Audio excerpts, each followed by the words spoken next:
Attendez dans sa présence. Attendez. Restez centré sur lui. Restez centré sur sa présence. Il veut déverser sur vous ce matin. Recevez. Recevez cette huile fraîche. Recevez cette huile d'onction fraîche ce matin. Recevez-la. Recevez-la, dit le Seigneur. Recevez cette huile fraîche, cette huile d'onction fraîche. Je veux vous rafraîchir, vous restaurer, vous renouveler, vous fortifier.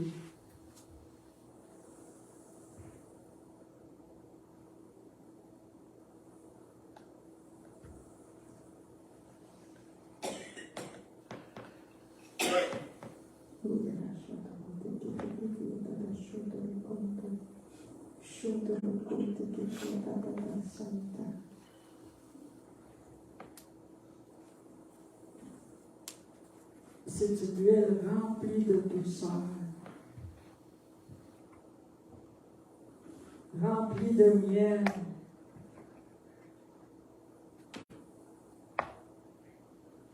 pour apporter la douceur dans vos cœurs.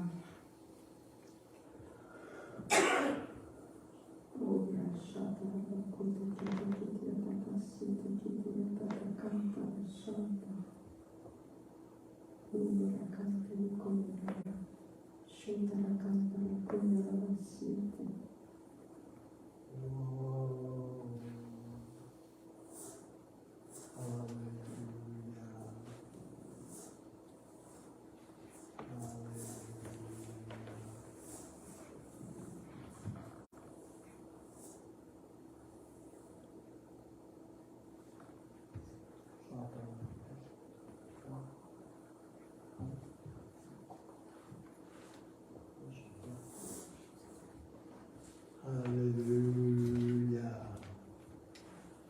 Béni soit ton nom, Seigneur. Alléluia. Alors, quelques petites annonces ce matin. Je vous remercie pour vos dîmes et vos offrandes.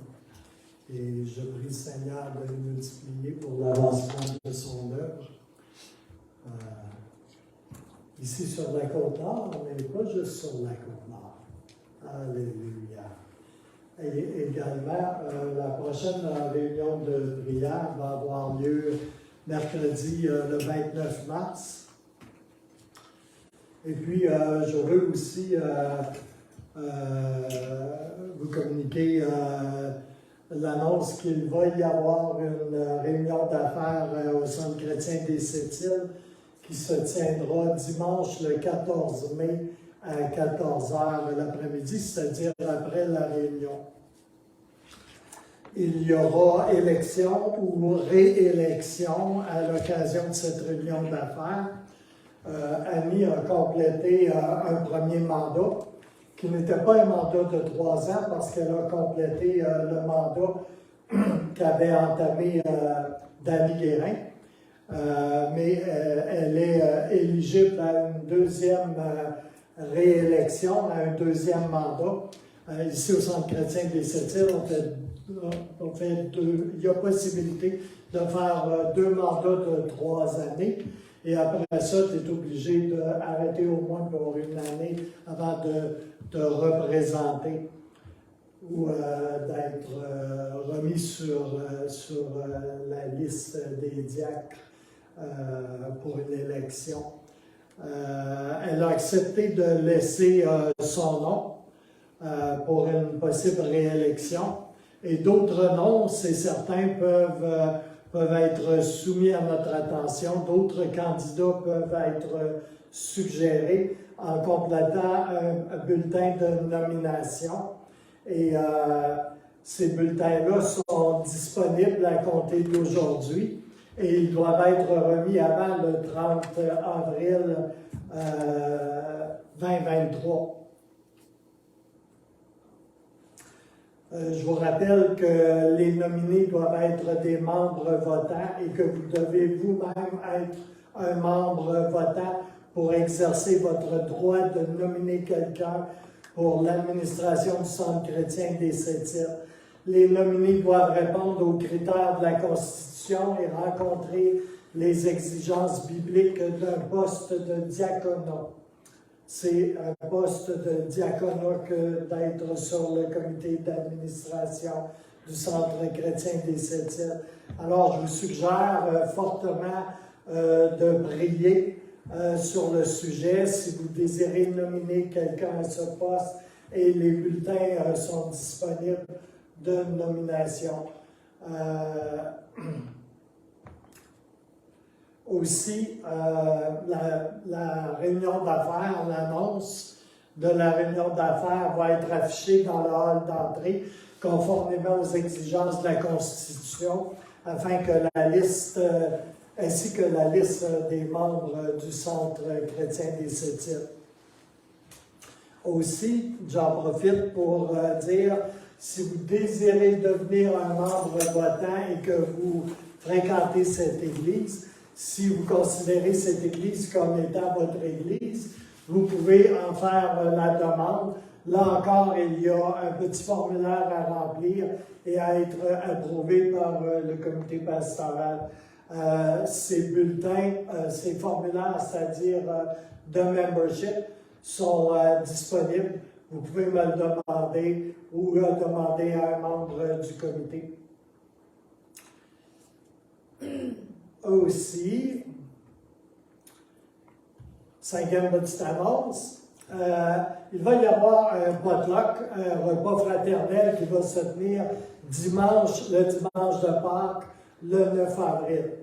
Alors, vous êtes invités cordialement à vous joindre à nous et on amène un peu de nourriture et on partage ça tout ensemble. À l'occasion de Pâques. Amen. Alléluia. Là, il me semble que j'ai lu quelque chose. Non, c'est bon. Peut-être que je pourrais vous faire part que je vais être absent quelque temps, mais pas tout de suite, là, c'est dans quelques semaines. Je vais partir en Caroline du Nord. Et je vais aller prendre un temps de retraite à un endroit qui s'appelle Moravian Falls, qui est un endroit très particulier. Je vais être dans le bois, en Caroline du Nord, mais je ne serai pas tout seul. Alléluia. Et après, je vais aller passer du temps à Morning Star, parce que j'ai un fellowship avec Morning Star, j'ai une main d'association avec Morning Star, puis Morning Star Ministry fait toutes les années une rencontre de tous ceux qui sont membres de Morning Star.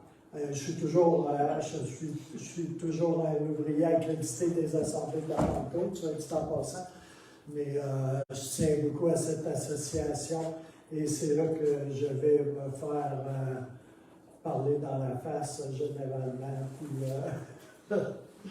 renouveler, etc., etc. Alléluia. C'est comme ma deuxième maison, en fait. Merci Seigneur. Alors, je vous demanderai de prier pour moi pour ce voyage. J'ai beaucoup de choses sur mon cœur, puis j'espère, j'attends beaucoup de ce voyage. Alléluia. Merci Seigneur. Alléluia. Alléluia. Pour certains d'entre vous, peut-être que ça ne veut pas dire grand-chose, Moravian Falls. Dans les années 1700, il y a eu un grand réveil de prière qui a duré 100 ans, 24 heures sur 24. Et ceux qui vivaient ce mouvement de prière, de réveil, s'appelaient les moraves. Ils étaient dans un premier temps, sous la conduite du comte de Zinzendorf, Et puis, ils ont été férocement persécutés, à un point tel que plusieurs d'entre eux ont décidé de venir s'installer en Amérique. Et ils sont arrivés en Nouvelle-Angleterre dans un premier temps. Et puis, à chaque endroit où est-ce qu'ils arrivaient, ils étaient persécutés. Alors, ils descendaient sur la côte Est. Et puis, la persécution était là aussi.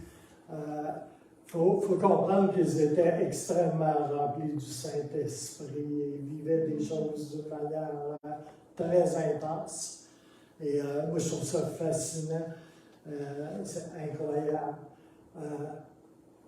Quand je pense qu'ils se vendaient comme esclaves,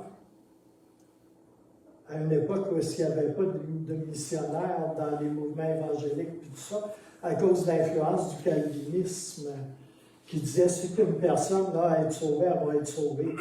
Si elle ne va pas être sauvée, elle ne sera pas sauvée. Okay? Ça, c'est un enseignement du calvinisme qui était très répandu.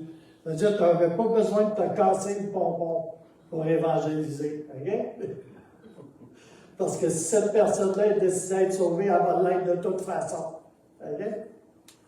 Puis ça faisait que les mouvements évangéliques ou réformés de l'époque évangélisaient à peu près pas. C'est venu beaucoup plus tard. Mais les Moraves,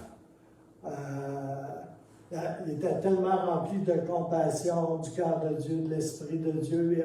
C'était des gens de prière incroyables. Ils allaient jusqu'à se vendre. Imaginez, là.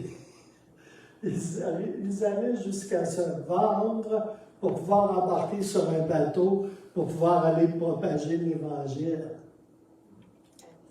Quelque chose. Alléluia.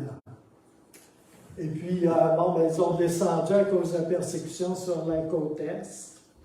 Et puis, ils sont arrivés à un endroit où ils n'ont pas été persécutés. Et ça, c'était à Moravian Falls. C'était en Caroline du Nord.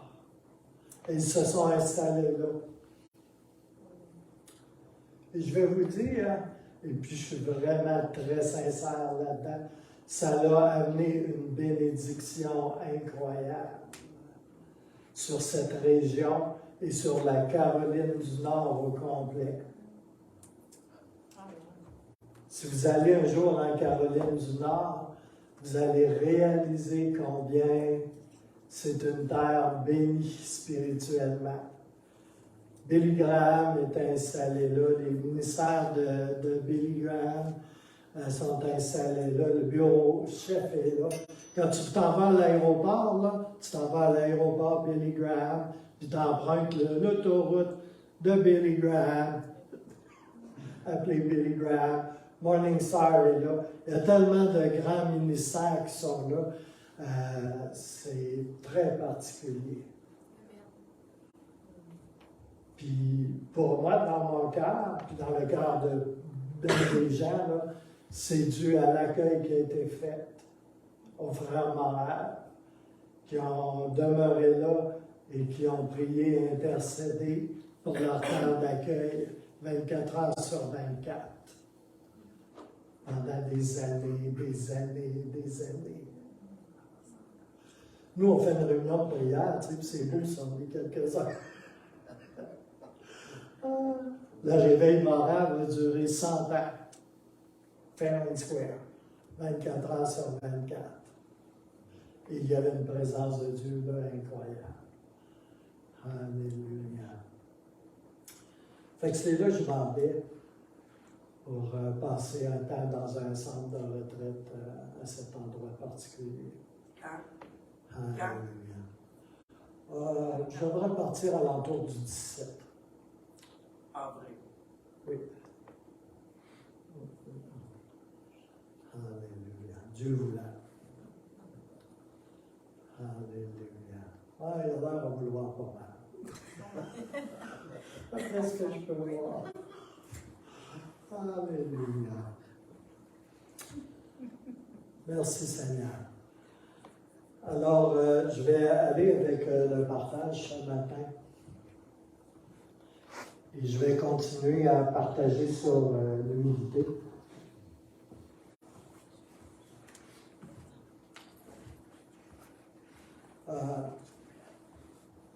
continuer, peut-être, est-ce qu'il y a quelqu'un qui a un témoignage suite au Sainte-Sainte que l'on prend, au repas du Seigneur que l'on prend les mercredis, les dimanches? Est-ce qu'il y a quelqu'un qui a un témoignage à donner? Alléluia. Peut-être, moi, je pourrais dire que je trouve que ça l'approfondit, là, ça va en profondeur plus que d'habitude, là, parce que tu prêches là-dessus, puis qu'on le fait après, là, puis c'est à répétition, là, c'est toutes les réunions. Je trouve que ça approfondit vraiment le fait de le faire, là, tu sais, le cœur, comment que moi, en tout cas, dans mon cas, là, comment moi je me sens avec ça, là. C'est plus vrai, c'est plus... il y a quelque chose qui se passe là. Ouais. Ça gagne en profondeur. Oui. Hein? Alléluia. Merci Seigneur. On célèbre notre alliance nouvelle en Jésus-Christ et on la place bien au centre, en évidence. Alléluia. Et cela fait une œuvre dans les cœurs. Alléluia. À part qu'on va faire la 14e communion. Alléluia. Merci Seigneur. Alors, de l'humilité, 4e partie, et ça fait un bout de temps. Là. La semaine passée, j'ai prêché sur le sang de Jésus. J'ai fait un break avec la série sur l'humilité. Et la 4e partie traite de la fausse humilité. Alors, pour les fins d'enseignement, j'avais mis 2 catégories dans l'humilité. Il y a la véritable humilité, mais pour ce qui est de ce qui n'est pas l'humilité, j'avais fait 2 catégories. Une appelée la fausse humilité et la deuxième catégorie s'appelait l'humilité contrefaite. Ou pour employer un anglicisme, l'humilité phonée. Alléluia. Quand tu viens de l'Abitibi, là, tu fais des choses comme ça. Tu utilises beaucoup d'anglicisme. Et je n'arrive pas à sortir l'Abitibien, moi. C'est comme. Tu peux sortir un Abitibien de l'Abitibi, mais sortir l'Abitibi d'un Abitibien, c'est difficile. Alléluia. Il ne sortira pas, c'est ça. Remarquez, je n'ai pas essayé de le chasser dans le nom de Jésus, il y aura peut-être ça. Sors! Non, pas son petit. Alléluia. Je suis attaché un peu à mon héritage comme nous. Merci Seigneur. Alors, je vous avais parlé que j'avais classé dans la première catégorie, qui était la fausse humilité, le légalisme, le fameux légalisme, toujours bien vivant dans notre belle province de Québec, quelquefois très low profile, mais il est toujours là, bien vivant. Alléluia. Mais le légalisme est un bel exemple où se manifeste une fausse humilité, une humilité d'apparence, d'extérieur un peu religieux et basé sur des règles et des interdits, etc., etc. Et on avait regardé ensemble Colossiens 2, 18 à 23. Et on a fait tout ça ensemble. Alors, si vous avez manqué cet épisode, peut-être que où est-ce qu'on en est présentement avec le message d'aujourd'hui, peut-être qu'il va vous manquer quelques petits éléments. C'est sur YouTube, c'est sur la page Facebook. Et avant de continuer à progresser, il y a un petit quelque chose de savoureux que je voudrais aborder aujourd'hui, ce matin. Quelques mots sur le jeûne en passant. OK? Parce que quelquefois, le jeûne se trouve à être un vecteur de justification, de fausse humilité, pour être franc. À un moment donné, le jeûne est devenu à la mode, vraiment. Okay? Quand j'étais à Val-d'Or, à partir des années 80, là, il est arrivé une vague sur l'Église. Puis, même au Québec, quasiment toutes les églises du pentecôtistes embarquaient dans un jeûne. Okay? Et pas des petits jeûnes, des jeûnes de 40 jours. Là, comme là. Et puis, c'était comme une vague. Et ça a ramené l'idée du jeûne, qui était passablement absente dans les églises avant les années 80. Il y avait quelques gens très spirituels là, qui pratiquaient les jeûnes, tu sais, mais c'était plutôt rare. Il y a eu une époque, il y a plus longtemps, où il y avait un livre fameux qui était sorti. Puis Oscar m'a donné un original de ce livre-là, qui remonte vraiment loin. C'est un petit livre tout jauni, tu sais, comme là, écrit par un évangéliste qui s'appelait Hall, puis qui parle de la puissance dynamite du jeûne, tu sais, comme là. Mais mis ça à part, là, le jeûne était tombé un peu en oubli dans beaucoup d'églises. Mais il est arrivé une vague à un moment donné sur l'Église.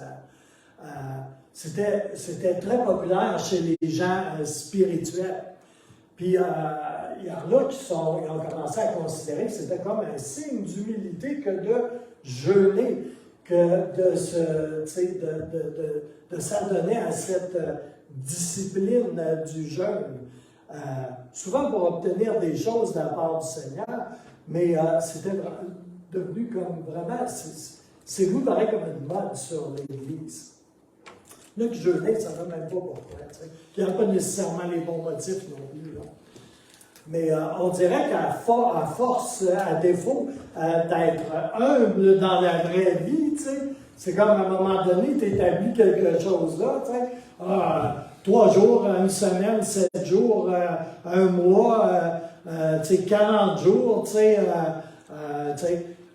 tu jeûnes les tartes au sucre, ce qui est très dur comme pour un gars comme moi, malgré que ça fait pas mal longtemps que j'en ai pas mangé. Hein. Mais puis tu t'abstrais à des jeûnes. Tu te prives. Oh. Puis en faisant ça, ben, on s'offre en quelque sorte une manifestation temporaire d'humilité. Alléluia. Pour un temps prédéterminé, en pensant que ça fait la job, tu sais. Mais surtout, c'est un peu de poids à perdre. C'est bienvenu. Hein? Ah! Alléluia. Ou pour ta croissance personnelle. OK? Ah. Puis souvent, le résultat dans ce temps-là, c'est un genre d'ego boost. Hein? Tu sais, il y a des petits poissons qu'on appelle des boosts. Hein? Mais des fois, c'est plus un ego boost qu'autre chose. Là, tu rencontres des gens, tu sais, moi j'ai jeûné 3 jours. Ah, ben rien là, oui, j'ai jeûné 40. Allô? On rit pas, hein? Wow! Moi, j'ai fait un jeûne de Jésus. A Jesus fast. Là, tu viens tout décaper, toute la gang. Alléluia. On devrait tous lire Ésaïe 58, 1 à 14 avant de commencer un jeûne. Ça place les choses au bon endroit. Alléluia. Puis je pourrais même vous dire, hein, puis vous ne croirez peut-être pas ça, là, mais je pourrais même vous dire qu'il y en a là, qui arrivent à engraisser en jeûnant. Sérieux? Alléluia. Un coup de suppléments et de smoothies. T'sais? Ils ne mangent pas de côtelettes de porc, mais ils boivent des smoothies, par exemple. Alléluia. Tout un jeu. Alléluia. Il y a même des conférences. Ça, c'est comique, là. Il y a des conférences sur le jeûne. OK? Puis, ça coûte assez cher. Puis, les repas sont compris. Mais dis!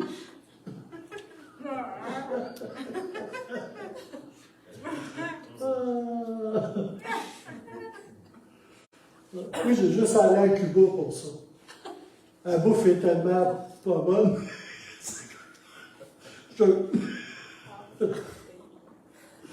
Alléluia.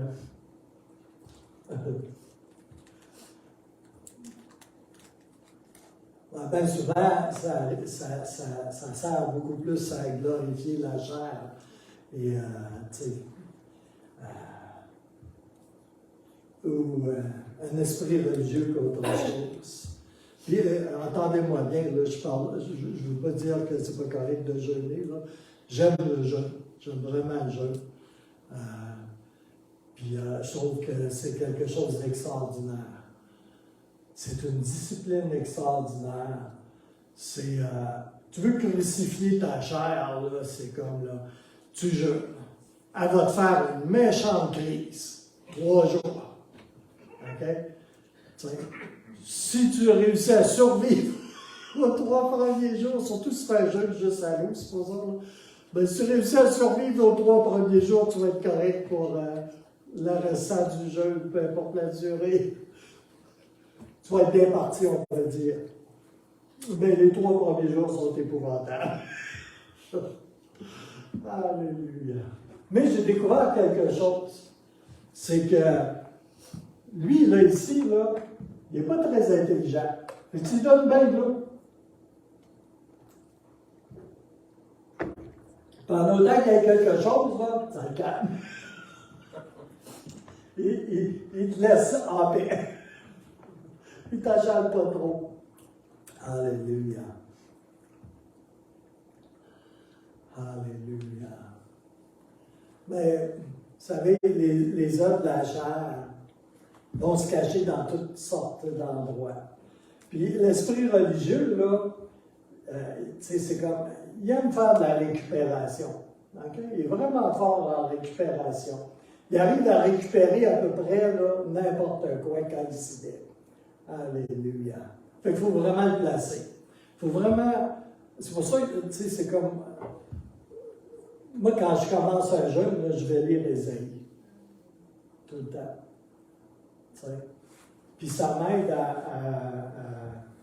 à sonder mes motifs. Tu sais. Une des premières révélations que j'ai eues, et, ben là, j'ouvre des parenthèses et des parenthèses, je vais me mettre en retard. Mais une des premières révélations, c'est qu'un des mots qui est utilisé pour jeûner, là, ça veut dire se voiler la bouche. Ça veut dire littéralement se voiler la bouche. Puis, tu sais, si tu te voiles la bouche, là, ben, c'est difficile, ça ne marche pas. Hein? Puis, mais ça marche dans les deux sens. OK?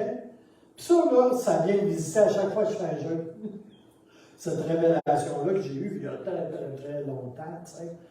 C'est correct, tu sais, c'est comme, tu ne mets pas des choses dans ta bouche ni dans ton ventre, là, tu sais, de solide, tu sais. Je vous recommande fortement de boire de l'eau, par exemple, parce que je ne ferai pas bien long. Mais, tu sais, mais qu'en est-il de ce qui sort de ça, là, ici, là? Tu sais, la fameuse langue, là, puis tout ce qui sort de là, tu sais. Se voiler la bouche, jeûner, là, tu sais, ça veut dire veiller à ce qui entre, tu sais. Dire à lui ici, là, c'est pas toi qui me conduit pour cette période de temps, là, c'est l'esprit. Si elle n'aime pas ça, se faire dire ça. La chair n'aime vraiment pas ça, tu sais. Mais qu'en est-il de ce qui sort de la bouche, tu sais? On sait que ce qui sort de la bouche sort de l'abondance qui vient du cœur, d'une certaine abondance qui vient du cœur. Et ben, je ne voulais pas enseigner sur le jeûne comme tel, mais c'est quelque chose qui me revient tout le temps. Puis il faut voir que j'ai sommé quelque chose parce que quand la première fois que j'ai enseigné là-dessus, j'étais à Val d'Or, ça fait très longtemps. Et puis l'épouse du pasteur Ricky m'a communiqué avec moi, là 5-6 mois, je pense. Elle commence à me parler de ça, tu sais. Elle dit, c'est oui, t'es allé pêcher ça, tu sais. Cette affaire-là, tu sais, tout ça, tu sais. Puis là, ben, j'ai expliqué, tu sais, que ça venait de l'hébreu, tu sais, comme tout ça, tu sais. Des fois, on enseigne et on pense, tu sais, que, tu sais, on pitche les semences à la roche, hein, puis ça gravelle, mais, ouais. Alléluia. Moi, personnellement, je ne jeûne pas sans que le Seigneur me le montre, me le demande. Et puis, tu sais, je ne jeûne pas systématique. Je fais rien de systématique par ailleurs. Là. Ou, sauf peut-être quelquefois lire ma Bible, j'essaie de jamais passer outre, de passer mon temps avec le Seigneur. Mais pour ce qui est du jeûne, je veux que le Seigneur me le montre. Comme là, je vais prendre une retraite, ce qui s'apparente à ça, je me mets à part. Et il faut que le Seigneur me le montre. Alléluia. Le jeûne, c'est une excellente pratique quand il est bien fait avec les bonnes raisons, les bons motifs, sous la conduite du Saint-Esprit. Quand ce n'est pas le cas, là, il y a des chances que ça nourrisse autre chose. C'est juste ça que je voulais dire en passant. Et il y a une fausse humilité qui va se cacher là assez souvent. Je connais des gens qui ont intégré vraiment correctement là, le jeûne, la pratique du jeûne à leur style de vie. Il y a Lou Engle qui est comme ça. Une des personnes qui m'a le plus impressionné, c'est Mahesh Chavda, qui écrit de nombreux livres, dont sur le jeûne, et puis qui est peut-être un des hommes les plus humbles que je connais. Et que je vais aller voir éventuellement quand je vais aller en Caroline du Nord également. Alléluia. Alors, délaissons le sujet de la fausse humilité, puis Gilles là, accélère. Il y aurait beaucoup de choses à dire là-dessus. Mais je veux mettre devant vous un passage de 1 Corinthiens 15:9. C'est l'apôtre Paul qui écrit ça. Il dit, car je suis le moindre des apôtres. On parle d'humilité, hein? Car je suis le moindre des apôtres.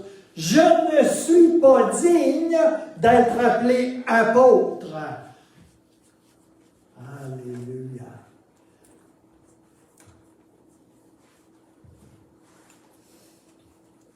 Quand Paul dit qu'il est vraiment le fond du baril, hein?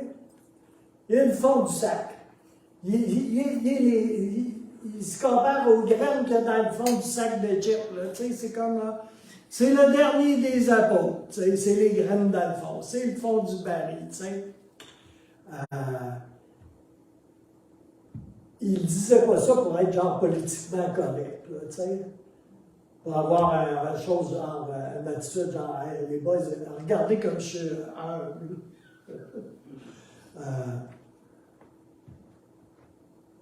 C'était vrai ce qu'il disait. C'était ce qu'il ressentait à l'intérieur et c'était une humilité qu'il avait acquis suite au test qui était passé dans sa vie. L'apôtre Paul qui écrit ça là, est très différent de l'apôtre Paul d'avant l'apôtre Paul. Alléluia. Et il s'en est toujours voulu et souvenu qu'il avait persécuté l'Église de Dieu. Alléluia. Ça devait être quelque chose dans sa vie.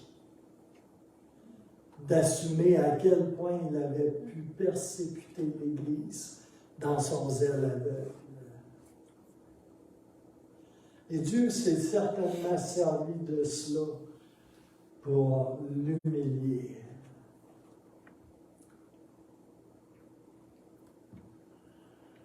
Alors, il y a plusieurs humilités contrefaites.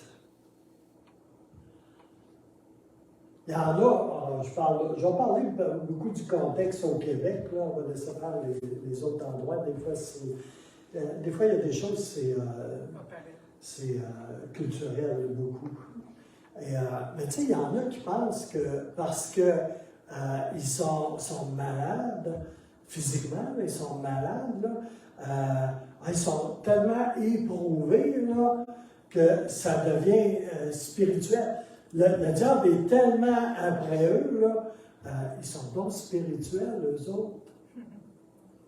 C'est une pensée très courante, hein? Alléluia. Puis en quelque part, là, ça, il y a de l'humilité là-dedans. La maladie, là, ça vient de l'enfer. Amen. Ou ça vient de dérèglement sérieux de ton style de vie, tu sais, puis de consommation. Tu sais. Mais, faire une histoire courte, ça vient de l'enfer. Alléluia.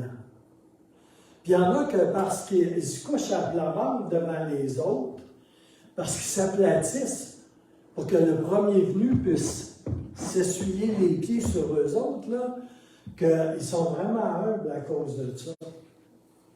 Mais bien souvent, là, c'est parce qu'ils ont la crainte de l'homme, en fait. Hein? C'est parce qu'ils ont pas assez de colonne vertébrale pour dire la vérité, pour se tenir pour la vérité. Alors, ils s'aplatissent.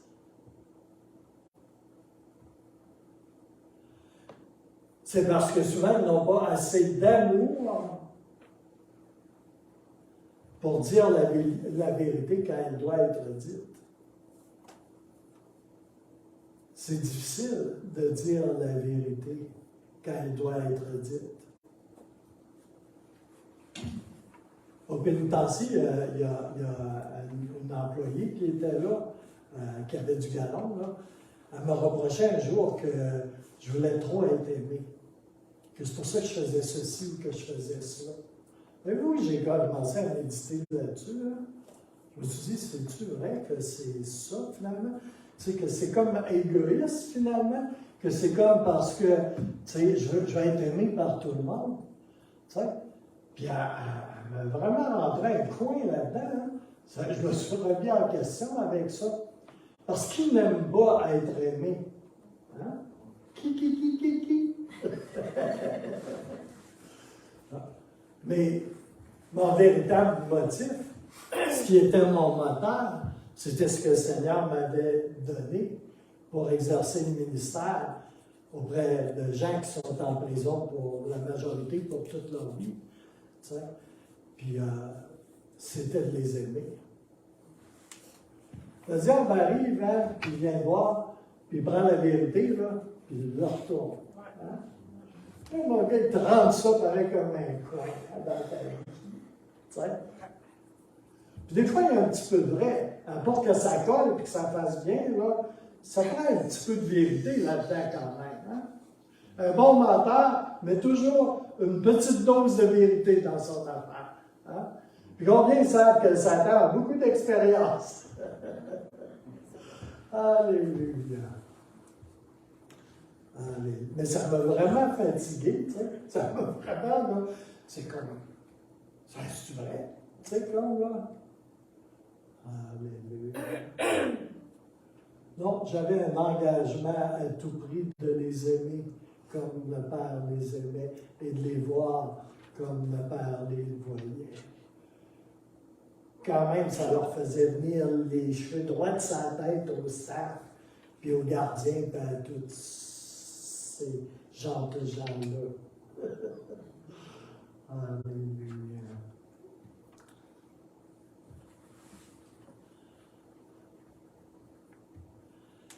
Il y en a d'autres.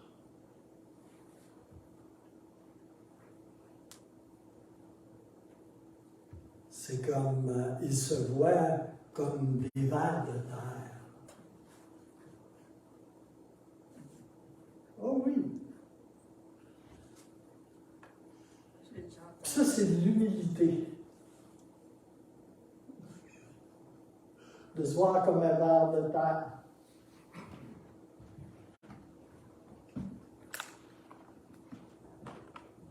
Ah, celle-là, mon frère. Quand tu lis ça, c'est ça que tu vois à ton sujet. C'est ça que Dieu te dit. Non, c'est tout le contraire. Quelle créature merveilleuse tu es. Hein?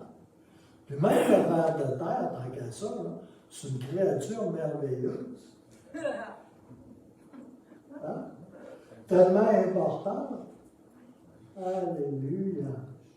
Mais bien plus encore, moi et toi et moi. Alléluia. C'est tellement contraire à la parole de Dieu. Êtes-vous arrivé dans une place dans votre vie que qu'est-ce que le Seigneur dit? C'est ça qui est la vérité. Ce que le Seigneur dit que moi je suis, là, c'est ça qui est vrai. Ce qu'il dit le contraire, c'est du pur mensonge. Amen. Alléluia. Je suis sûr que les vers de terre donnent gloire à Dieu. Comme tout le reste de la création par ailleurs. Chaque fois que je pense ça. Alléluia.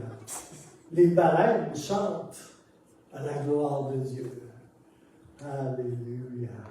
Toute la création élève un son à la gloire de Dieu. Alléluia. Alléluia. Merci Seigneur. J'ai déjà entendu une directrice de louange faire le chant des baleines pour le Seigneur. Et c'était une complainte à cause de la pollution, parce qu'il y avait un puits de pétrole qui coulait. Et ça, c'était tout dans l'esprit, c'était out of this world. Vraiment. Alléluia. La terre soupire après sa délivrance, elle aussi. Il n'y a pas juste nous. Alléluia. Alléluia. Le dictionnaire décrit l'humilité par l'absence d'arrogance. Ou encore par une fierté qui est mal placée. Tu sais, c'est correct d'être fier, si on peut dire. Es-tu content du corps, de la face que Dieu t'a donné? T'en prends soin? Alléluia, c'est correct. Alléluia. Puis ça, c'est une marque d'amour pour les autres aussi. Tu ne voudrais pas me voir le matin quand je me lève. Il y a juste ma femme qui m'aime tellement, là, qui arrive à supporter cette vision-là. Qui ne s'améliore pas nécessairement en vieillissant. Alléluia.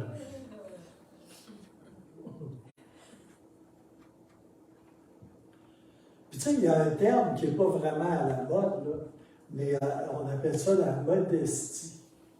Tu sais, être modeste. Et que ce n'est pas à mode, hein? Mais c'est une forme d'humilité mesurée quand même, hein? Alléluia. Puis, un autre au sujet de l'humilité contrefaite, tu sais. Puis ça, là, c'est présent là, dans des endroits comme ici au Québec, où on a été longtemps sous influence de l'Église, vous savez laquelle, pendant des années. Là. Alléluia. Tu sais, tu ne peux pas être modeste ou tu ne peux pas être vraiment humble puis avoir du succès. C'est comme de l'arrogance, tu sais. Tu sais, c'est comme relié à l'orgueil en quelque part, tu sais, puis c'est pas correct, tu sais.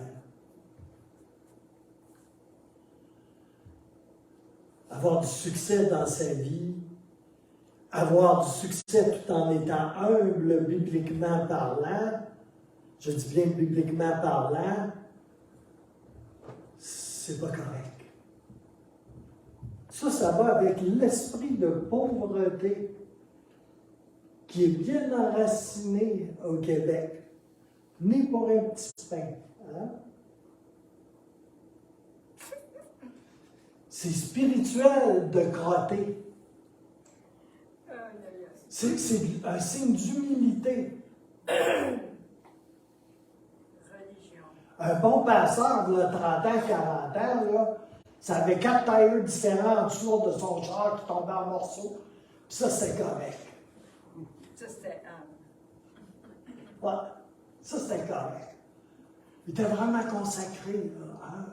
Tu sais.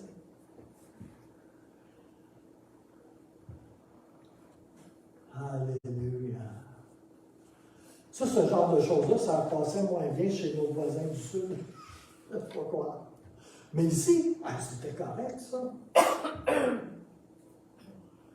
J'étais dans le ministère, là, il y a une trentaine d'années, là. Puis on venait en Inde avec des pasteurs, là. C'était des vraies histoires d'horreur. Des vraies histoires d'horreur.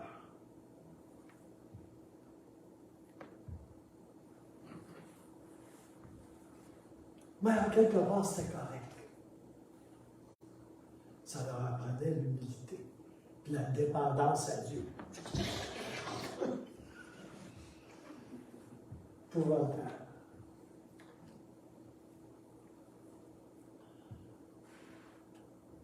Les Écritures nous enseignent que celui qui s'abaisse, qui est abaissé, le Seigneur va l'exalter. Alléluia.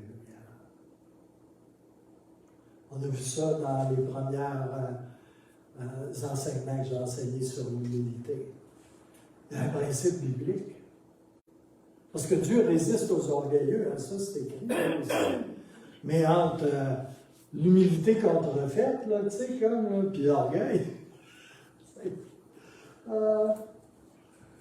On chante-tu 5 cents pour les 25 cents? Alléluia. Alléluia. Puis d'un autre côté, on a l'autre versant de la chose. Ah, quelqu'un a de l'argent, a plusieurs véhicules, a un compte en banque, il est riche, c'est comme ça. Il est béni. Moi, avant d'être sauvé, là, j'avais des jobs là, qui étaient bénis pas mal. Puis moi-même, j'étais pas mal béni. J'avais de l'argent qui me sortait par les oreilles. C'était pas parce que je nageais dans l'humilité, c'est pas parce que j'avais une communion avec Dieu, j'avais plutôt une communion avec l'autre. Hein? On regarde les gens bénis. Ah ouais?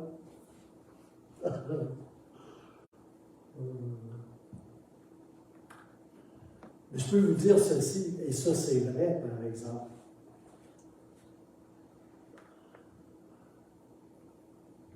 Quelqu'un qui marche dans la soumission à la parole, qui marche dans l'obéissance au Saint-Esprit, et quand quelqu'un est vraiment humble,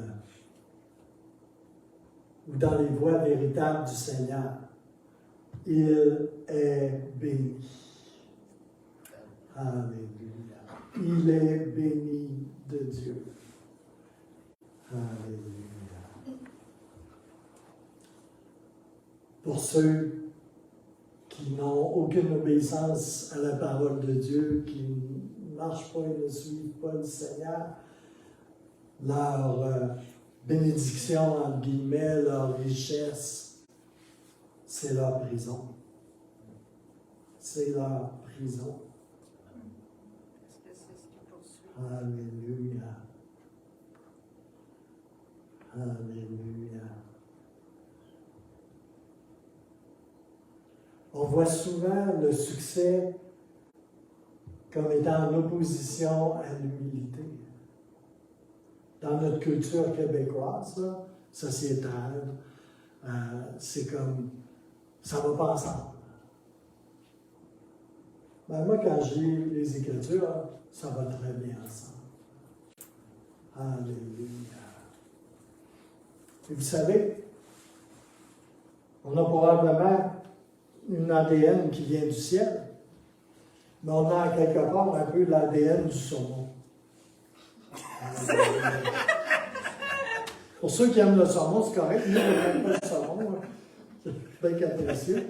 Mais on va à contre-courant. Et oui, c'est possible! C'est même certain que si on marche dans l'humilité, dans les voies du Seigneur, on va freiner la rivière et on va être fertile et juteux et fruiteux pour le Seigneur dans le règne de Dieu. Yes. Alléluia. Alléluia. Mais l'esprit de pauvreté est vraiment enraciné au Québec. Je me souviens quand je suis venu au Seigneur, là, il a tout fallu que je lâche mes activités, tu sais. Je me suis retrouvé assez rapidement marié avec des enfants et toute l'affaire, tu sais. Puis, pas les mêmes sources de revenus que j'avais avant.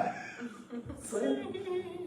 Fait que là, tu sais, comme, on va mettre ça bien simple, j'ai jamais manqué de rien, par exemple. Mais tu sais, selon mes critères de vieux Gilles, là, j'étais devenu pauvre en part. Fait que là, je me disais, ben, c'est une bonne chose, ça m'humilie. Dans ce cas-là, oui. Eh oui. Je pense qu'on est pas mal tous à un moment donné tombés dans un panneau semblable. Alléluia.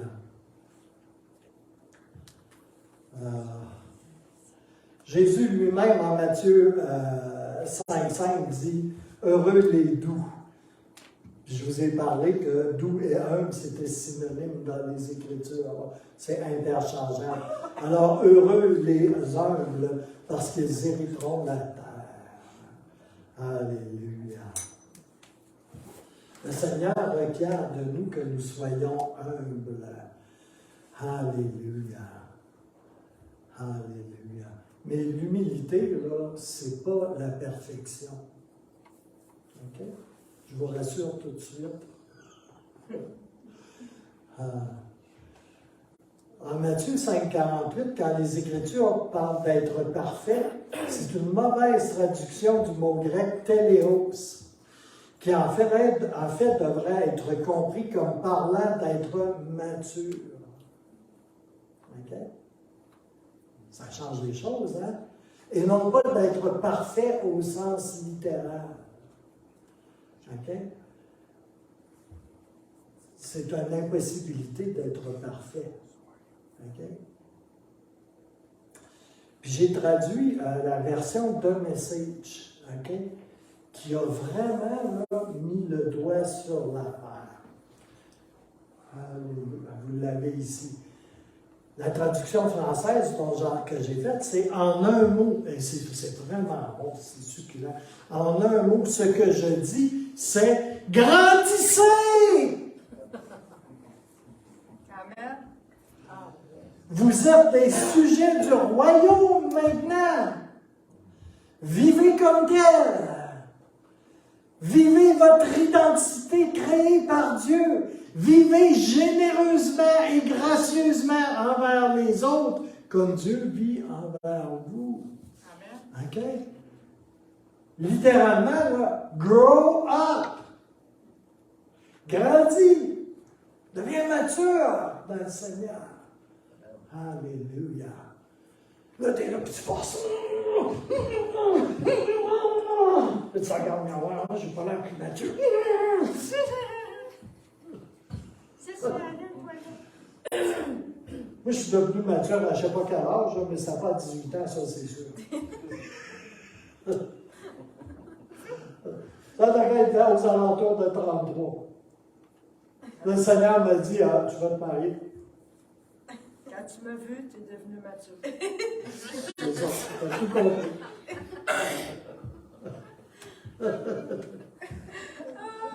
Mais c'est en restant greffé à lui, en marchant avec lui, qu'on devient mature dans le Seigneur, qu'on devient mature tout court. Alléluia. Alléluia. C'est un processus. Hein? L'humilité, là, c'est l'affaire de toute une vie. Devenir mature, là, c'est pas que tu te lèves un matin et tu es devenu mature. Tu sais, c'est comme l'humilité, là, c'est pas une absolue non plus. Tu sais? C'est pas une absolue. Tu sais, c'est comme une femme, elle est enceinte. OK? Il y a une autre femme à côté d'elle, elle est enceinte aussi. Y en a-tu une qui est plus enceinte que l'autre? Elle peut avoir un plus gros ventre, tu sais, comme là, parce qu'elle a plusieurs semaines de fête ou quelque chose comme ça. Mais il n'y en a pas une qui est plus enceinte que l'autre, ils sont toutes les deux enceintes. OK? Mais l'humilité, là, tu sais, c'est pas comme ça. Tu sais? Il y a différents niveaux dans l'humilité, d'accord, tu sais, comme là, mais c'est le processus de toute une vie. Tu sais? Tu sais, tu peux avoir des endroits dans ta vie, là, où est-ce que, ben, tu as peut-être quelques tests à passer, là, tu sais, comme là, puis ton humilité va peut-être grandir en quelque part avec ta maturité, tu sais, comme, puis tout ça, tu sais, mais tu ne peux pas arriver à une place et dire, tu sais, c'est l'Esprit de Jésus-Christ qui vient en toi, ben, j'ai pas d'humilité dans ma vie, tu sais. Des fois, tu peux avoir des petites crisettes d'orgueil, là, tu sais, mal placées, là, mais ça ne veut pas dire que tu n'as pas d'humilité, hein? Tu sais? Est-ce que vous comprenez ce que je veux dire? T'sais? Parce qu'on enseigne sur l'humilité, tu sais. Puis là, tout le monde se voit comme ses affaires, tu sais, puis ça me mord, tu sais. C'est comme la fois que j'avais dit au Seigneur, tu sais, ben, j'ai quand même l'humilité, tu sais, j'étais un jeune chrétien, tu sais. Puis là, j'ai regardé par la vitre de mon auto, tu sais, sur le côté, tu sais, par la place de la maison qu'il y avait là, tu sais, j'ai vu une grosse montagne. Puis là, le Seigneur m'a dit, ben ça, c'est ton humilité. Ton orgueil, ça dit. Là, OK. Mais c'est vrai qu'il y avait de l'humilité. Alléluia. Alléluia.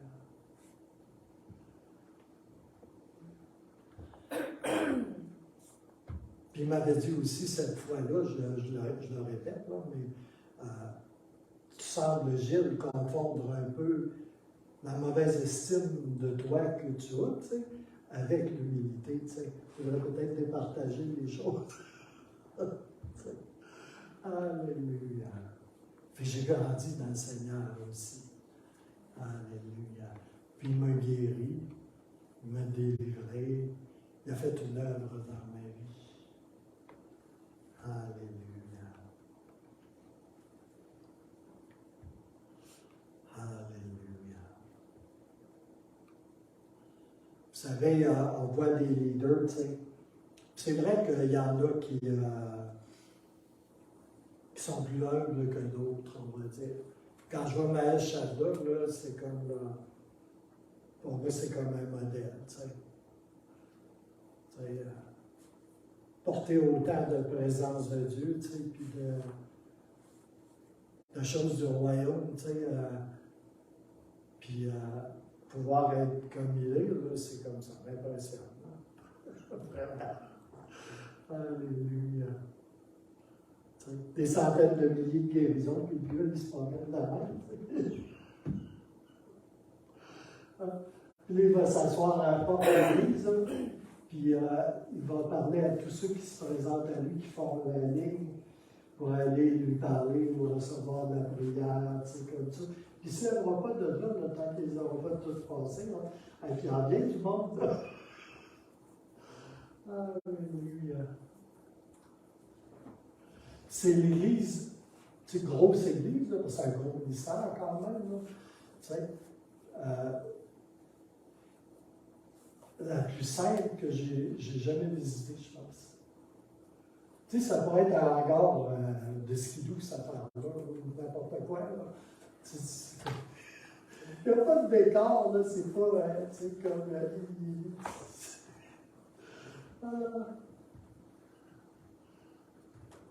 ça reflète qui Maëch est, puis le peuple de Dieu qui est là. Tu sais. J'ai plus de jours qui en mangent, de jours que où est-ce qu'ils mangent. Ça ne va pas nulle part. Ni dans le peuple, ni dans la personne de Maëch. Alléluia. Puis Puis il y a une sainteté dans cette place-là incroyable. Je sais, je le dis souvent, là. C'est parce que comme pour moi, là, c'est comme, c'est possible. T'sais, c'est pas possible parce qu'il jeûne. Il faut arrêter de voir le jeûne comme un outil. On jeûne, si on jeûne, parce qu'on aime le Seigneur. C'est ça, en vrai. C'est pas autre chose. Alléluia. Alléluia. Les gens vraiment humbles, je crois, désirent être plus humbles le mois prochain, l'année prochaine, que cette année. Ils désirent grandir là-dedans. Alléluia. La bonne nouvelle, c'est qu'il y a une assistance du Saint-Esprit.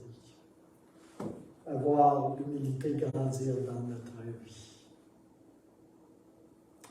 Alléluia. Je vais terminer ici.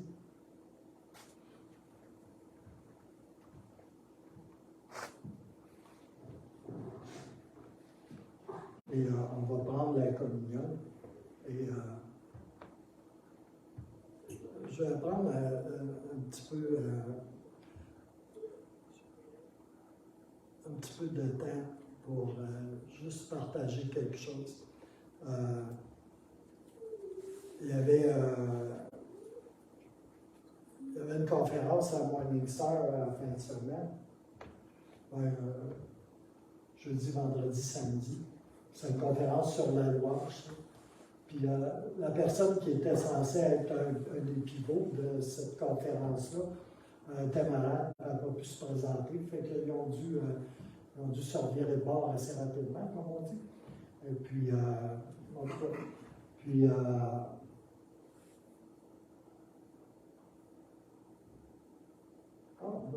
peut-être un bel exemple d'humilité. Rick Joyner n'est plus l'acteur principal à Morningstar. Il est toujours là, mais il y a Chris Reed qui a été installé comme président de Morningstar. Par rapport à Rick Joyner, c'est un jeune homme, là, mais je pense qu'il est dans la cinquantaine, c'est ce qu'il dit. Non, pas il a dit. Moi, je donnerais plus qu'une quarantaine d'années, pas encore, là, tu sais. Puis, 45. c'est comme, mais peu importe. Puis, moi, j'ai un fichu de dons. Hein. Il y a des dons, là, tu sais, c'est comme, tu ne veux pas vraiment les avoir. Ils sont trop plats.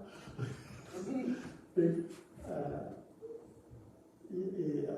sais, il a commencé à prêcher. Il a eu le temps de louange, c'est toujours merveilleux à Morningstar.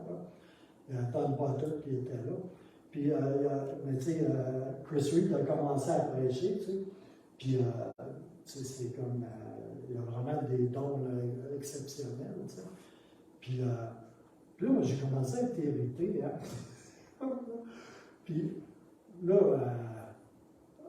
tu sais, des fois, j'ai l'impression que j'ai une mauvaise attitude, tu sais. Mais c'est pas toujours ça. Des fois, c'est ça. Mais c'est pas toujours ça.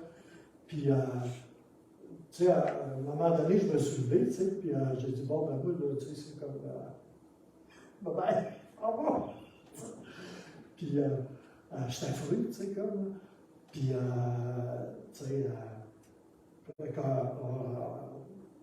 on a coupé court, tu sais, à ce qu'il faisait, tu sais.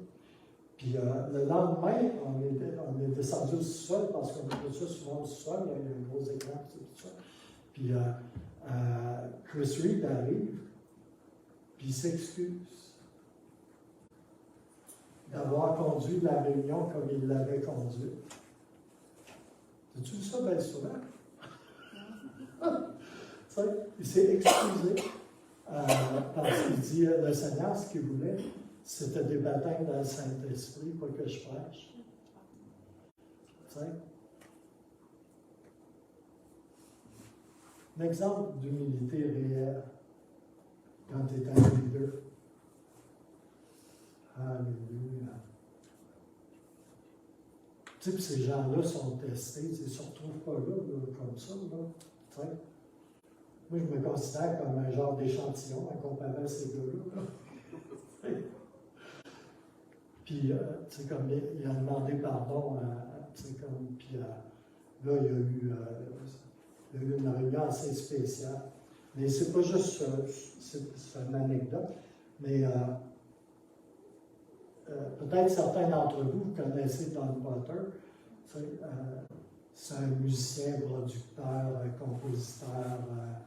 Tu sais, il joue de la guitare, on dirait qu'il a 20 doigts par main. Tu sais, c'est un prodige, littéralement. Là, tu sais. Puis, il était au Tennessee, à Nashville, tu sais, comme. Puis, tu sais, il avait une carrière là, remarquable, là, tu sais. En tant que producteur, en tant que musicien, tu sais, tout ça, tu sais, il y avait tout, là, tu sais, comme. Il était on the top of the mountain, tu sais, comme il était sur le top de la montagne. Puis, je vous partage ça juste comme ça. Mais il a tout laissé, hein, puis il a tourné le dos à ça. Puis il est devenu le premier directeur de louangeur, si vous voulez, à introduire des chants prophétiques et des chants spontanés. C'est comme...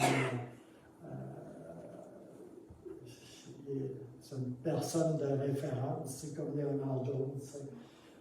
Puis, mais il a littéralement tourné le dos, comme à tout ça, pour se consacrer au service du Seigneur. Sa vie parle de qui il est, comme dans le Seigneur vraiment. Là, puis, quand j'ai rencontré Nick Billman à Sao Paulo, je me suis assis à terre, puis c'est comme une réunion familiale dans la présence de Dieu. Puis Nick a commencé à amener la louange. Puis il y avait quelque chose de pas normal dans la présence de Dieu. Puis là, je me demandais pourquoi c'est comme ça. Tu sais, quand on dit que la louange, c'est un style de vie, ben c'est vraiment ce que c'est. T'sais. Toute leur vie est abandonnée au Seigneur. C'est pour ça que c'est comme ça. T'sais. Il y a une profondeur prophétique à chaque fois qu'il ouvre la bouche d'un Potter. C'est comme vraiment quelque chose. Mais c'est des vies entièrement abandonnées. Dans tous les aspects de la vie, je parle. Nick Billman a tout abandonné ce qu'il y avait aux États-Unis pour aller au secours des enfants qui sont prostitués dans la rue. Il va les chercher, puis il les arrache au pire, puis il les met en sécurité. C'est ça qu'il fait. Shore of Grace, les rivages de la grâce. C'est un ministère extraordinaire. Puis, il amène la présence de Dieu d'une manière incroyable. Puis j'en arrive à ce que je veux partager. Don Potter, je la connais, à vrai dire, je ne connais pas sa biographie dans le détail, puis je ne connais pas plus l'homme. Je connais sa musique, là, tout ça, son ministère, mais je ne connais pas vraiment l'homme. Puis il a commencé à partager. Je vous rappelle, le gars qui était sensible, avec le pivot, il n'était pas là. Chris Reed a pris la relève, mais s'il y avait quelqu'un qui était pour parler de la louange, puis tout ça, là, qui était là, c'est bien dans le Potter, même s'il est là assez souvent ces temps-ci. Puis, à un moment donné, là, j'ai entendu l'Esprit parler tellement fort par sa bouche. Tu sais, dans l'Apocalypse, là, 17, 1 à 18, le verset 24, ça parle de la grande prostituée Babylone. Puis là, Harry Potter. Harry Potter, je laisse avec les noms, avec les fois, je vais pas prendre. Harry Potter. Il a comme commencé à partager, il dit on ne comprend pas vraiment le sens que prostituée dans dans ce contexte-là veut dire. Tu sais. Puis, tu sais, quand on entend prostituée ou prostitution, là, ben, on pense à qu'est-ce que c'est, hein, tu sais, comme prostitution, c'est comme, là, c'est sexuel, etc. Tu sais. Puis, dans Potter, il dit, c'est pas ça que ça veut dire. C'est là, tu sais. Il a pris le mot anglais drifting. OK? C'est tout autre chose, hein? Tu sais? Puis le terme prostitution, prostituée, dans ce contexte-là, ça parle de quelqu'un qui flotte, qui dérive. Tu sais, un bateau, moi, je me suis déjà fait prendre quelques fois, là. Tu sais, ton moteur ne marche plus ou tu perds une rame, tu sais, puis tu commences à dériver, tu sais. C'est le vent puis le courant qui t'amène où ce qu'il veut, tu sais. T'es comme, tu flottes, tu sais, comme là, puis t'es emporté à gauche, à droite, tu sais, dans ta vie, tu sais. T'as pas d'engagement, t'as pas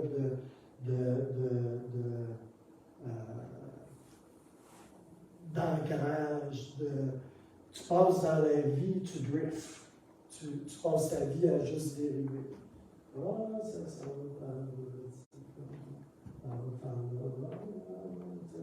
ça, c'est ta vie, tu sais, qu'il n'y a pas d'intentionnalité, qu'il n'y a pas d'ancrage, qu'il n'y a pas de. Tu sais, ça va comme. Je te pousse, hein, tu sais, comme là. Tu n'as pas d'engagement. Ouais, tu te fais balloter à gauche et à droite. Tu n'as pas d'endroit là, où est-ce que tu es vraiment là, engagé. Tu fais juste, tu passes ta vie comme ça. T'sais. Puis c'est ça, drift. Puis ça m'a tellement frappé. Là. Pas dans le front, mon gars, tu sais. Puis c'est comme.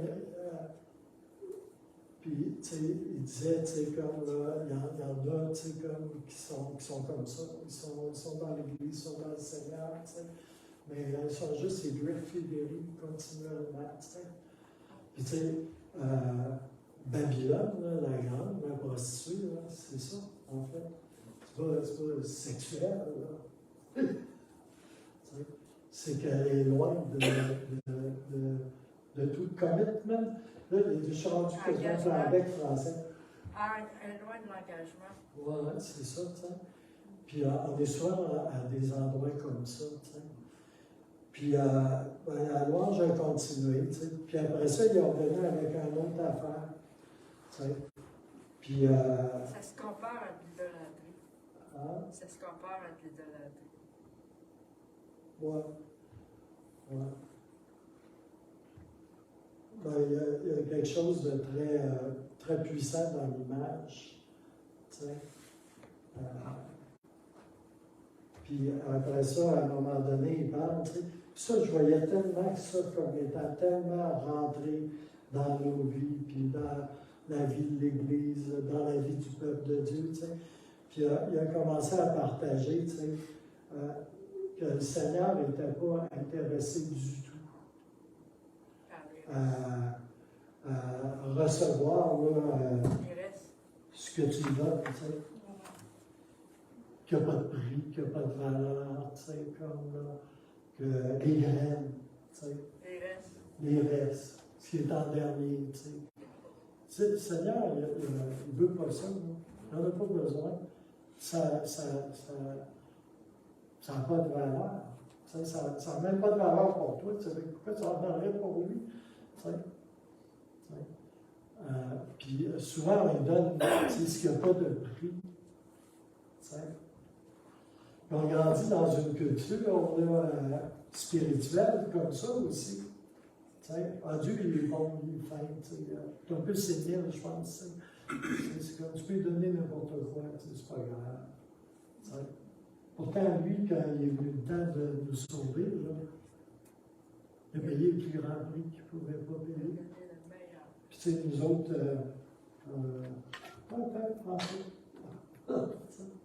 ça ne nous coûte rien. Tu sais, ça, tu sais, après, là, tu sais, c'est comme crotte de chien, là, tu sais, n'importe quoi, là. C'est bon. Alors, tu sais, il donne les bouteilles, il donne ce qui reste à la fin. Tu sais. Ben là, j'ai plus rien à faire, tu sais, je vais te donner ça. Là. Tu sais. Ouais. Puis l'esprit parlait tellement fort. Tu sais. Puis, puis moi, pas plus que lui, je veux vous offenser, tu sais, comme... mais tu sais, souvent, c'est ce qu'on fait. Tu sais. On fait ça souvent. Puis, tu sais, on le fait passer en dernier. Puis c'est tellement là, dans nos églises, dans nos vies. Tu sais. On ne donne pas ce qu'il y a de meilleur. Tu sais. Tu sais. Bon, on chante par exemple, oh, je te donne tout, Seigneur. Il pourrait. Tu sais. Il veut ce que Ouais. il a précieux pour nous. Alléluia. Ça parlait fort. Et ça parlait fort. C'était pas juste collé comme ça. Là. C'était l'Esprit de Dieu qui parlait. Alléluia. Tu sais, puis ce matin, on va prendre la Sainte Seine, tu sais. Puis, tu sais, ça fait un bout de temps que je parle d'humilité, puis c'est joint à la parole de Sainte Seine aussi. Tu sais, on se rappelle de tout ce que le Seigneur a fait. Tu sais, il a tout donné, là. Il a vraiment tout donné. Il a donné ce qu'il y avait de plus précieux, tu sais, sa vie. Puis il s'est humilié à quel point, tu sais. Puis je vais vous vendre une chose d'avance, tu sais. Il y a une couple de semaines, pendant que j'étais dans la louange, je pense à une réunion de prière le mercredi, le Seigneur m'a dit, tu sais, d'ici à Pâques, tu sais, je vais descendre des manteaux. Fait que là, dans ma tête, des manteaux de gloire, des manteaux de puissance, des manteaux de ci, des manteaux de ça, tu sais. Puis le Seigneur m'a dit, c'est pas tout à fait ça, savez-vous ce qu'il m'a montré? Une grande serviette blanche, un bas.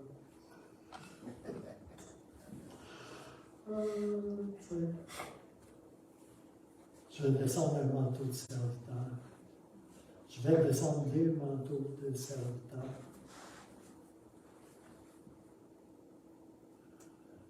Alléluia. Alléluia. On va faire la Sainte Seine.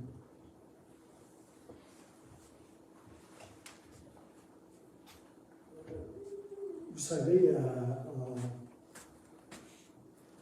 je partage vraiment pas ça pour être comme offensant d'une quelconque façon. Puis quand je partage la parole, moi, je suis assis là, moi. Même façon, oui. Et puis, mais je pense qu'il y a des choses que le Seigneur nous dit. Tu sais.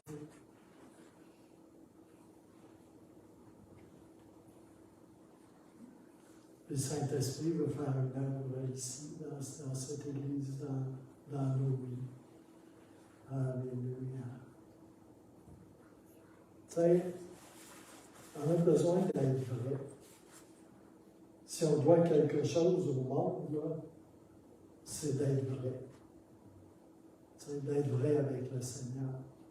D'être vrai avec la parole. Tu sais. Alléluia. Fait qu'on va distribuer le pain et les coupes.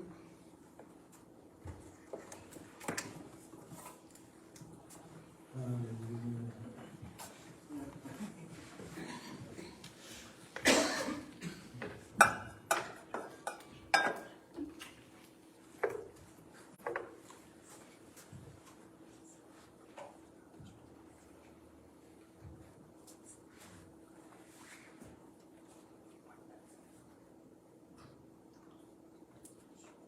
Encore aujourd'hui, je vais être tannant, je vais demander à ce que quelqu'un prie pour le Père et quelqu'un d'autre prie pour la coupe.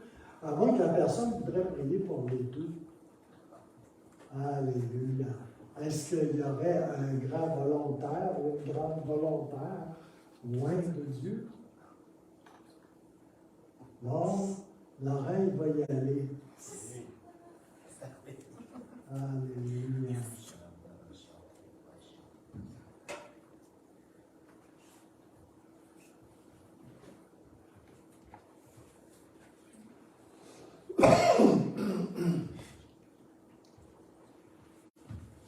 Si vous nous regardez en ligne, vous pouvez vous joindre à nous également.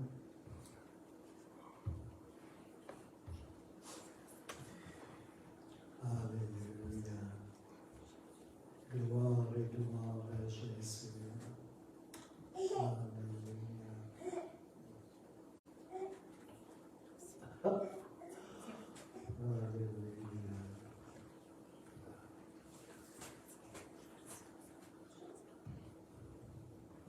Merci Seigneur.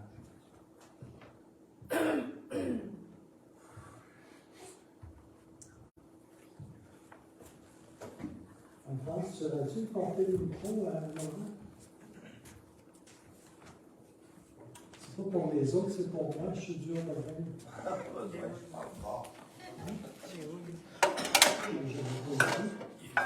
Il est là, là. On parle fort. Alléluia. Alléluia. Merci Jésus. Amen. Alléluia. Alléluia. Amen. Bon, je sors. Tu te mets devant ta bouche. Oui, pas dans la bouche, sur la bouche. Je vais faire un petit témoignage rapide ce matin avant de prier. C'est que c'est très simple, hein? On demande, Gilles encore, il dit je vais être tannant, je vais demander à quelqu'un pour prier, tu sais. Puis c'est particulier parce que personne n'est là, tu sais. Personne ne veut prier, personne ne veut, pour X raison, on est timide, je prie pas bien, peu importe, tu sais. Puis ce matin, c'était très, très simple. Tu sais, Christ, lui, là, c'est comme si, dans mon oreille, il disait, est-ce que vous osez être reconnaissant pour ce que j'ai fait? Si il nous disait, qui d'entre vous est reconnaissant pour ce que j'ai fait pour vous? Le oups, ça a commencé à changer. Là, je me disais, parce que c'est impossible de ne pas se lever debout et de dire, Seigneur, je suis reconnaissant vraiment ce matin pour tout ce que tu as fait. Et là, à un moment donné, c'est parce que c'est pas juste un qui se lève et qui dit qu'il doit le faire, qui devrait être reconnaissant pour Christ, pour tout ce qu'il a fait pour nous. Mais c'est parce que tous, on devrait, donc, c'est plus qu'un privilège d'avoir à le faire. Fait que, quand tu demandes, est-ce qu'il y aurait un volontaire, tu devrais être dans le trou et d'être obligé de choisir quelqu'un qui s'est levé parce que tout le monde devrait être debout. Ça, c'était l'exhortation ce matin que j'ai eue de la part du Seigneur. Ça fait que oui, c'est moi l'heureux. C'est moi qui ai béni ce matin. Puis Seigneur, je veux faire, oui, je veux te rendre grâce. Oui, Seigneur, je veux te remercier pour tout ce que tu as fait pour nous, Seigneur. Je veux te remercier, Seigneur, parce que tu as accepté, Seigneur, de quitter, Seigneur, le lieu où tu étais, Seigneur, tes vêtements royaux, Seigneur, et devenir, Seigneur, et prendre toutes nos fautes, Seigneur, tout ce qui nous rendait indignes de toi, Seigneur, sur ton dos, Seigneur. Tu as accepté, Seigneur, cette souffrance à la croix, Seigneur. Tu aurais pu dire, le deal, c'est simplement, je vais mourir puis je vais ressusciter. Mais tu as accepté aussi de porter ces souffrances-là, Seigneur. Ton corps a été brisé pour nous à la croix, Seigneur. Tu as été meurtri, Seigneur, afin de nous obtenir, Seigneur, la guérison dans nos corps, Seigneur. Et tu dis même, Seigneur, que même si on aurait, Seigneur, une infirmité, Seigneur, tu nous en délivrerais, Seigneur, c'est ce qu'on comprend ce matin, c'est ce qu'on réalise, Seigneur, et on reconnaît, Seigneur, alors toi, que tu nous as unis en toi, Seigneur, qu'on forme une seule chair, Seigneur, un seul corps. Voilà, Seigneur, ce qu'on reconnaît ce matin, Seigneur, et on reconnaît que par ton sang, Seigneur, tu viens, Seigneur, et tu nous purifies, Seigneur, de toutes nos iniquités, Seigneur, tout ce qu'on n'arrive pas encore à faire, Seigneur, et tout ce qu'on fait, Seigneur, involontairement, probablement, Seigneur. Merci pour ton sang qui coule sur nous, Seigneur, pour nous purifier, Seigneur, pour nous donner une plein accès, Seigneur, dans ton royaume, Seigneur, dans ta présence, Seigneur, dans le lieu très saint. Merci, Seigneur. Merci pour tout ce que tu as fait. Amen. Alléluia. Amen. Fait que prenons le pain.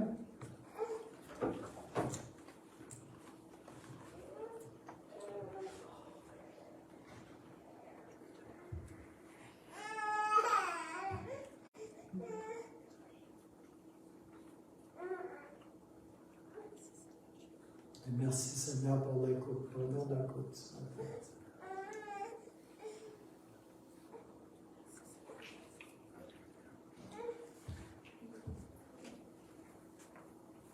Le Seigneur vous bénisse abondamment. Et si vous voulez vous joindre à nous, on va manger au sous-sol tantôt. Vous êtes tous bienvenus pour un temps de fraternité. Amen. Alléluia.